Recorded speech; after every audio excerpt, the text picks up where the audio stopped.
hi again, everybody. As the 2013 season continues for Cujo, the Lions play Mesquite Horn coming up Friday night at Trinity Mother Francis Rose Stadium. The rivalry game is in the books, and what a night it was for John Tyler. 44-0 over Robert E. Lee this past Friday night in front of a big crowd at Trinity Mother Francis Rose Stadium. And Ricklan Holmes is with us.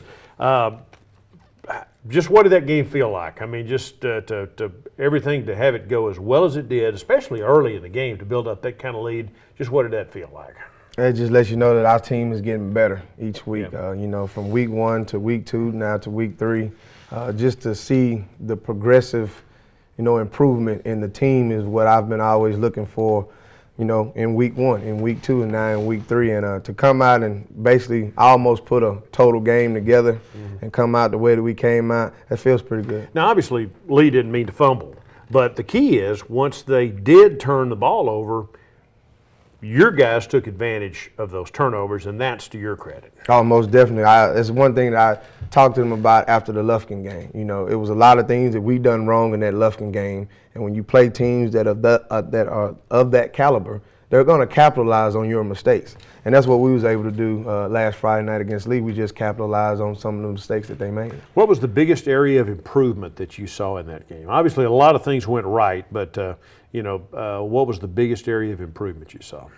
The steady improvement of Gio in the pocket, understanding what he needs to do as a quarterback, calming him down, his pacing level increasing. Offensive line is steady protecting the way we need them to protect. The defense progressively getting better. Those guys are starting to understand they are really good if they all play together and they all do their assignment. Yeah, the defensive unit, you held Robert E. Lee to less than 30 yards passing and just over 200 yards. They've been averaging big numbers. What did the defense do well Friday night? First of all, I start with tackling. That's something that we have been struggling with the first 2 weeks, and I think we got a lot better last Friday, making sure we wrap guys up and made sure they came to the ground. When you go against a quarterback of that caliber that Lee has, he's very slippery, he's real fast, and he's quick. You got to make sure you get him. You got to make sure you wrap him up and hold him tight and get him all the way to the ground, because his feet is going to continue to move, just like the running back that they have. We were talking about turnovers. I mean, obviously Robert E. Lee didn't mean to fumble the ball. They didn't want to throw interceptions. They didn't mean to do any of that. But what about just from your point of view, how do you guys – you've always been really good, especially in the secondary, about picking off passes. What as a team can you guys do to enhance that ability to create turnovers? Make sure we continue to do all the things that we've been doing to create turnovers. What do you do? And just continue to get better. It has to do with tackling first. We always harp on tackling, secure the tackle, go for the ball. Secure the tackle, go for the ball. And when we gain tackle, whoever the second person to come in automatically goes for the ball. And that's something that we've been practicing since spring ball. And now it's starting to take effect because kids they're starting to understand that, hey, we have to continue to do all these little bitty things to add up to big things to help our offense get the ball, to put points on the board. It was one of the early turnovers where that looked like that happened. Tavon Wesley, Lee's sophomore tailback, got the ball. You guys have him in the backfield. He's going to lose yardage or get no further than back to the line of scrimmage. And instead of just taking him to the ground, you work at it. It looks like somebody was digging. That's right. And the ball comes out. It's like piranhas on meat. As soon as that meat hits the water, they just all come to it. I mean, he was going down. Yeah, he was going down. He was going down, and that's just something that Coach Anderson has always stressed with the defense. Hey, not only do we have to have stops, but we got to create turnovers. The more turnovers we create, the better opportunities we have to give our offense the ball and to score points. And anytime our offense is on the ball, anytime our offense is on the field more than our defense, we got our confidence is pretty good on winning that football game. Was there anything that you didn't like about the way your guys played Friday night? No, well, the deals are, the little things, especially like on special teams, on the onside kick, we were prepared for it. We knew exactly what to do. We just didn't do it. That was the first play of the second half. First play of the second half.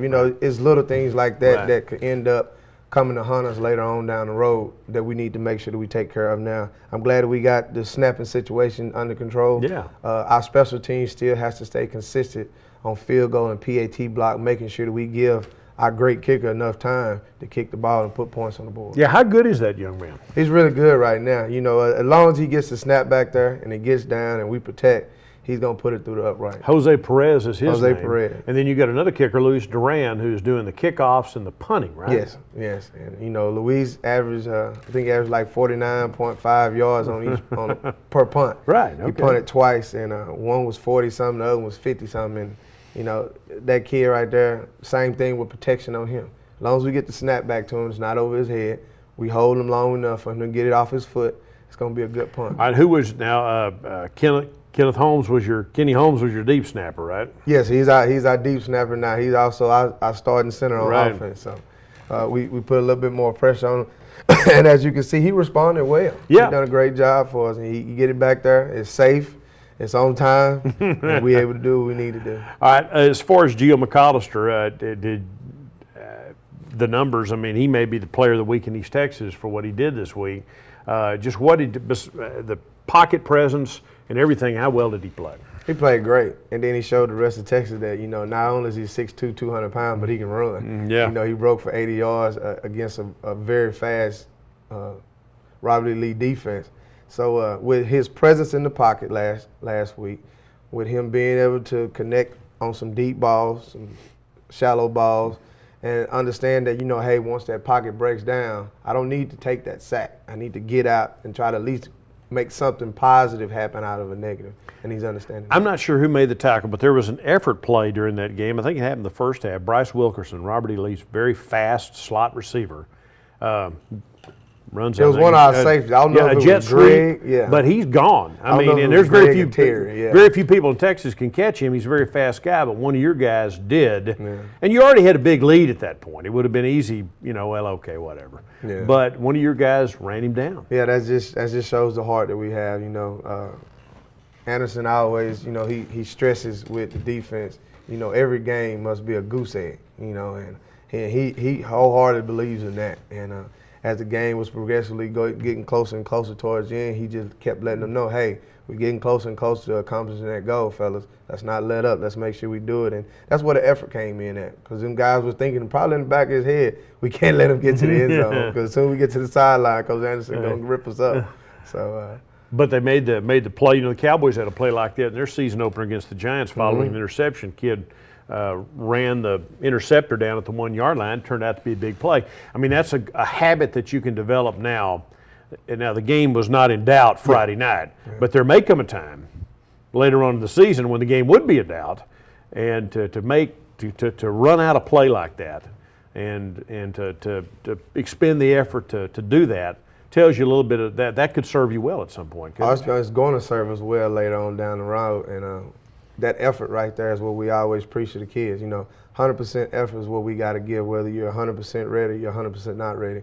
It's 100% that you must give, and that's what they did on that play. You know, making sure that he didn't make it to the end zone, giving our defense another shot to line up and stop him again. Well, I suspect we have a lot of video from the Robert E. Lee game on Friday night, so let's roll it. Let Coach Holmes take us through some of the big plays on both sides of the football in JT's 44-0 win over the Red Raiders on Friday night. Here you are on offense.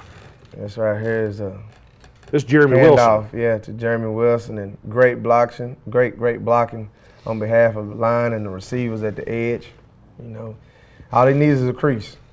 You know, every hole won't be huge for a truck to go through, but as long as we get people in the way and we use our speed, these type of plays are going to happen every week. That was a great way to set the tone, though, wasn't it? It was. Come out and put some points on the board early. It's us on defense.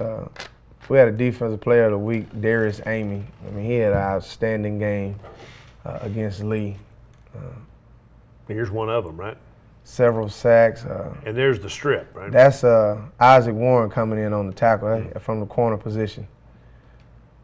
Just making a great secure tackle, making sure that, you know, when he wrapped that guy up, he squeezes around the ball area.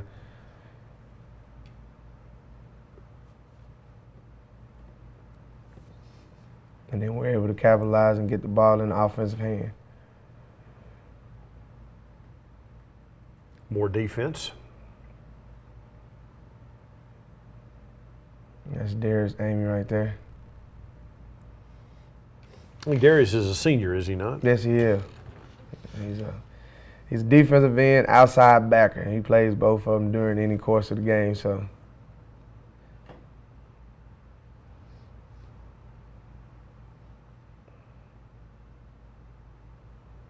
Great defensive play by Jalen Reese. Like I told him, I said, son, you get a present like that in your hands, you got to come up with it. So you're mad at him because he didn't intercept the pass? Yeah, see, that's a missed opportunity right there. Oh, Coach, that's tough. We all got to capitalize on opportunities, and he didn't capitalize on that one. All right, but he did bat the ball. He did make a good play. Yeah. It could have been a great play.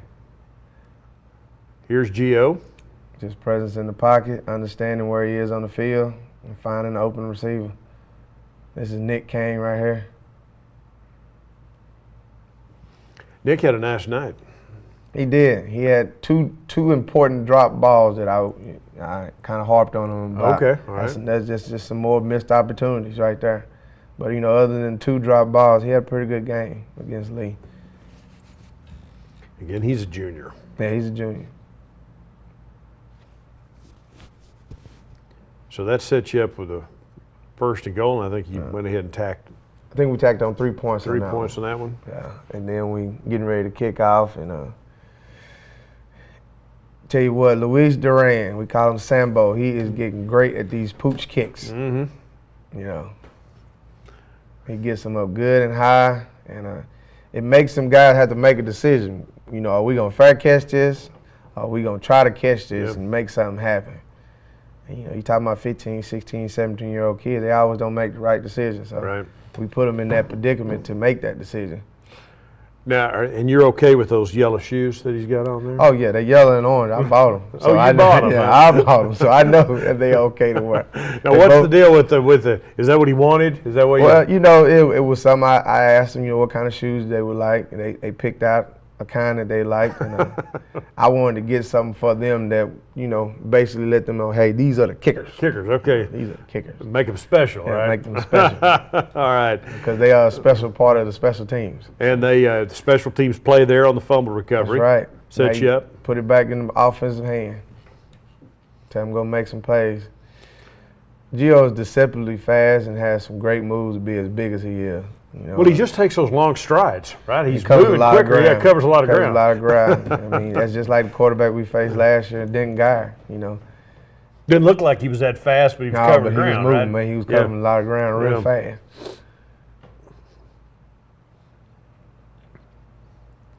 Nice play, touchdown. To Reggie Gibson right there. Of course, Reggie's like, you know, he's Mr. Versatile right he's like now. the wrench, you know, he's gonna be there every time, right? Somewhere on the field. You just got to find out where he is. He's gonna make a play. Veteran guy, and he's a steady producer. Yeah, he's a 3-year varsity player now, so he knows what it is to be in battle and what it's going to take to win some football games. Now, is this Amy making the playoff? This is Amy once again. Like I said, there's Amy had a pretty good game. We've been waiting on him to wake up like this to be more consistent in what he's doing. And he's starting to understand, you know, hey, he has to practice like he wants to play. It's just a gift right here to Greg Johnson, you know. Like I say, you get that opportunity to make a play, you got to make that play. Yeah, I almost caught it like a punt. Yeah. Yeah, he dropped it right on him there, didn't he? And I believe you score a touchdown off of this too, don't you? I believe we do. Yeah. I mean, you can get a gift, but you still have to unwrap the package, right? Still got to unwrap the package. Here's McCollister. Gio just taking off.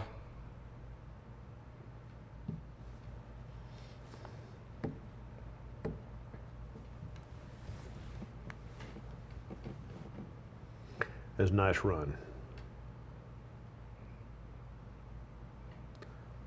Again, we were kidding about the shoes. Check out those shoes. I mean, the lights could be out in the stadium, but they'll still be able to see You still going to know what Jose and Luis is, I promise you. You still going to know where they at on the field. All right.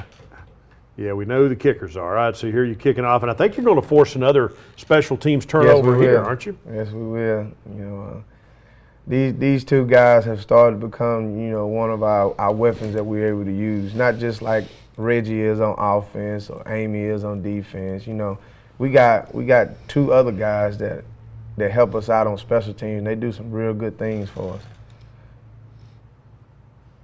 I know this play baffled Coach Piskey because a senior let the ball drop, and I was going, they know better than that. Sometimes it just happens that way, doesn't it? Just like I say, you talking about 15, 16, 17-year-old kids once again trying to make a decision. But your guys were on that ball, took advantage. I think this is the wide angle view of it, too, isn't it? Yeah, the wide angle view of it.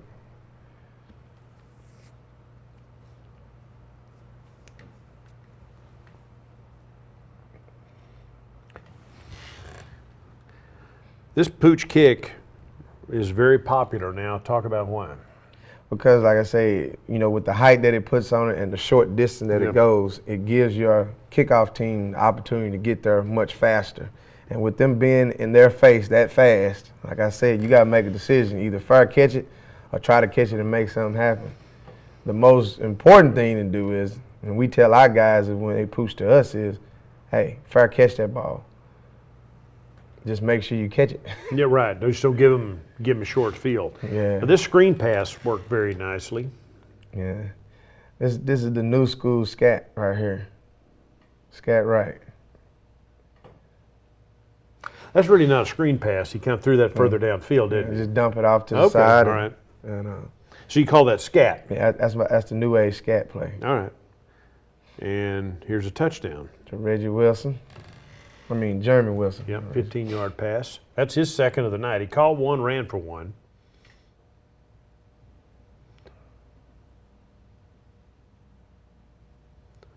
So you got a big lead at this point, and here they are back on offense. Good defensive play right there by Terry, driving on the ball. You know, we've seen this play over and over and over in film. And, you know, we practiced it over and over and over in practice. So that was one of them plays that I remember harping on during the week. And the pass rush. Darius Samey coming off the edge. No, that was Malik Hubbard coming off the edge that time. Once you get them in your sights, just wrap them up and get them to the ground. Get them to the ground. Don't need to be anything spectacular all the time.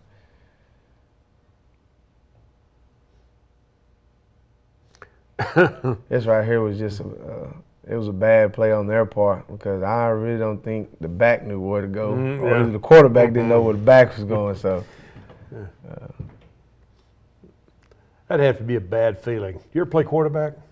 I played quarterback my freshman year, and I didn't have to do too much of that right there. It was either toss left, toss right, or hand it off. And here's Perez with one of his field goals. Yep. Like I said, he knows exactly what to do when the ball is on the tee. That's a 37-yarder here. Well, he knows exactly what to do with the ball on the tee.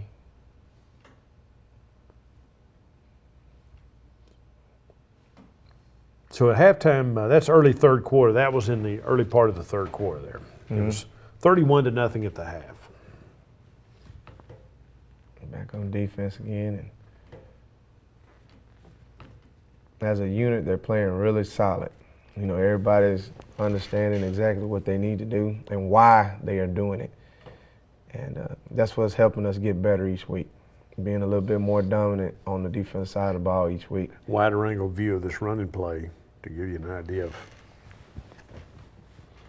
how well you defensed it. And just carrying out your assignments. You know, we got to have everybody accounted for on the field, especially in the option read plays. You know, somebody has a pitch man hump, somebody has a quarterback. A lot of people get confused because they see somebody running free and they feel like they got to take that guy. Who was that? Is that Amy again? That was Amy on the pursuit again. Wow, what a night.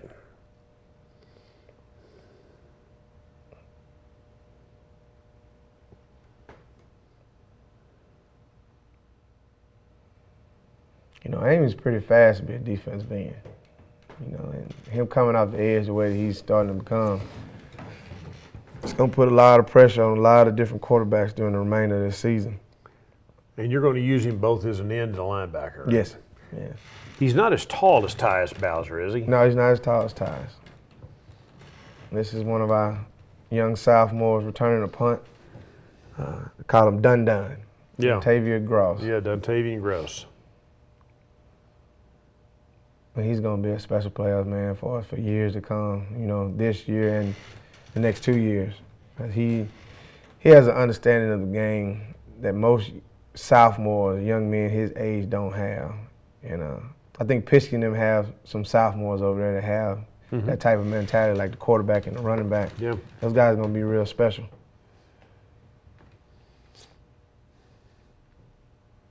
And this is Gio on his 80-yard scamper. They're going to put a little move on him, make him stop and stutter. He said, "Coach, you see me put my basketball move on?" I said, "Yeah, I seen it." All right, show me which one's the basketball move. Is that one at the end down there? Yeah, down at the end. What, a start and stop Yeah, type start thing? and stop. Yeah, I got you. Kind of like you're doing a crossover. And again, he doesn't look like he's running that fast, but he sure covers a lot of ground. Covers a with lot that of ground stride. real fast. Yeah. Because his stride is so long, and him being 6'2", he ain't got no choice. Well, he had big numbers in the ball game, and back on defense. Darius Amy. Was Darius just running around their blocks? How was he getting there that quickly? Well, he was running around, he was running through, he was running over, he was going under. Yeah.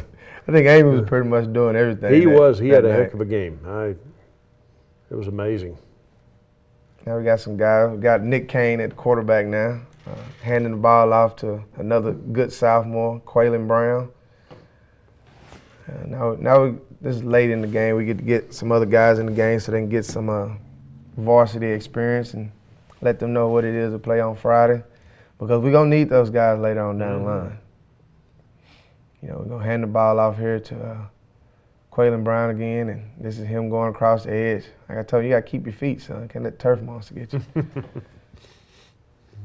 And then later on, you're going to see us hand it off, I think, to McDuff.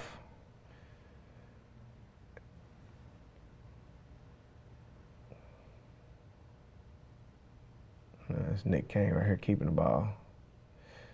He's a tough kid, man. He just keeps moving his feet, and makes a 8-yard gain to a 12-yard gain just because he kept his feet moving.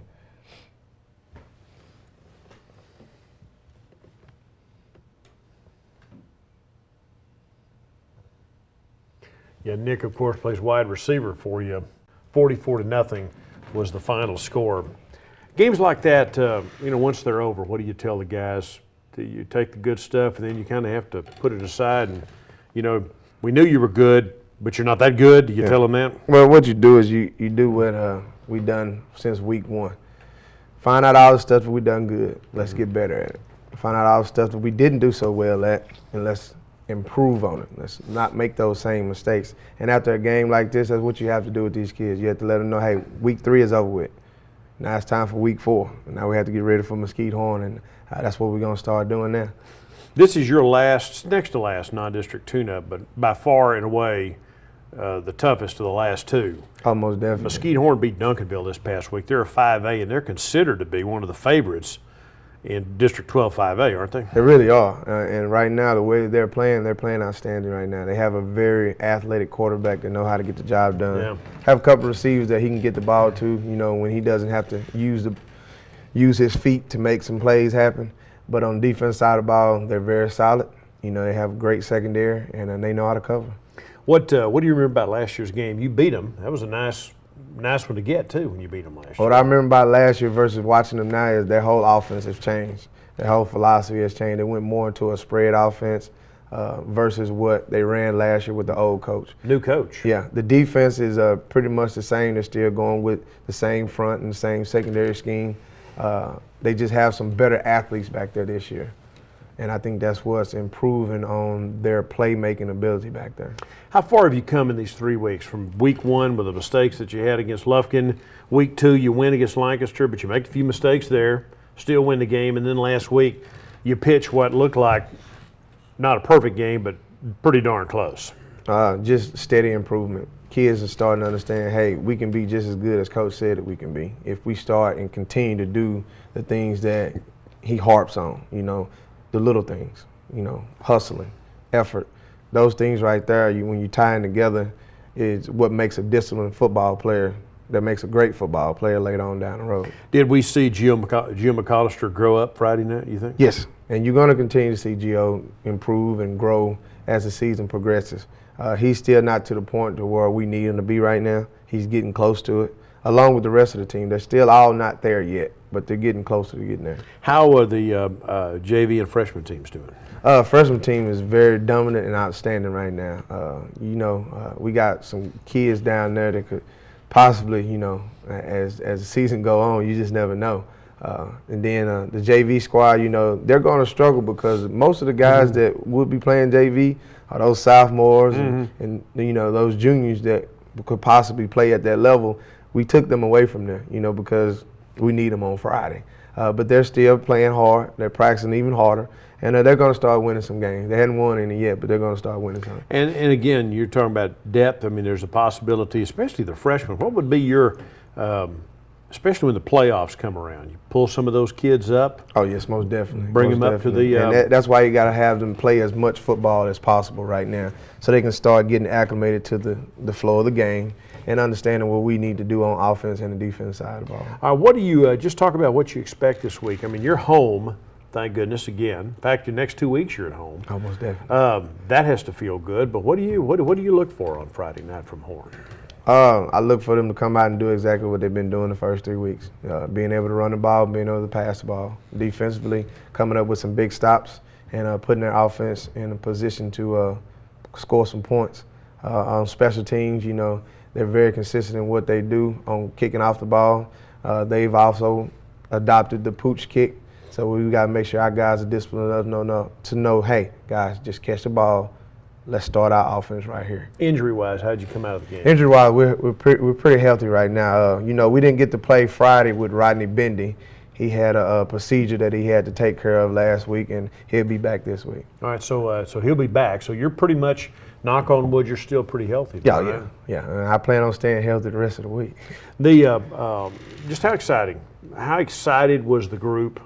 And how excited are they right now after getting past, a big rival and getting the win, whether it's a big score or a little score to move forward? What's the attitude like of the ball club right now? Attitude right now is that we're seeing growth. The excitement comes more from improving than it does just winning the football game. Our kids understand, and it's been drummed into their head that, hey, it's not about us beating the team that we're playing on Friday. It's about us beating ourselves. And as long as we go out there to play to beat John Tyler, we put ourselves in a lot more opportunities to win some more football games. All right, the Lions again play Mesquite Horn at Trinity Mother Frances Rose Stadium coming up on Friday night.